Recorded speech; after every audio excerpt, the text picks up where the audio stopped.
Hi ஃபுட்டோட அப்புறம் எப்படி பண்ணுறதுன்னு பார்க்கலாம். அதுக்கு ஒரு பேனில் தண்ணி ஊற்றி நல்லா கொதிக்க வச்சுக்கோங்க. கொஞ்சம் உப்பு போட்டுக்கோங்க. நல்லா தண்ணி கொதிச்சு வர ஸ்டேஜில் கட் பண்ணி வச்சுருக்கிற பொட்டேட்டோவை அதில் போட்டுக்கோங்க.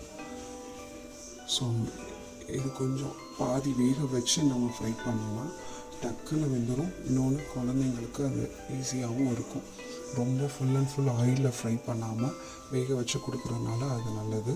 ஸோ நல்லா பொட்டேட்டோ ஹாஃப் குக் ஆனதும் அதை ஃபில்ட்ரு பண்ணி வச்சுக்கோங்க. இதுக்கு இடையில் ஒரு பெரிய வெங்காயத்தை நீள் வாக்கில் கட் பண்ணி வச்சுக்கோங்க. ஃபில்ட்ரு பண்ணி உருளைக்கிழங்கு தனியாக எடுத்து வச்சுக்கோங்க.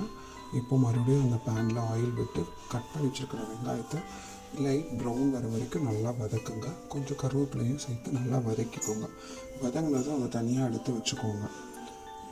இப்போ மறுபடியும் அதே பேனில் கொஞ்சம் தேவையான அளவு ஆயில் விட்டு அந்த நம்ம ஃபில்டர் பண்ணி வச்சுருக்க உருளைக்கிழங்கு இதில் சேர்க்க போகிறோம். அதுக்கு முன்னாடி தேவையான அளவு மிளகாத்தூள் சேர்த்துக்கோங்க. சில்லி பவுடர் நான் குழந்தைங்களுக்கு கொடுக்கறனால 1/2 ஸ்பூன் தான் சேர்த்துருக்கேன்.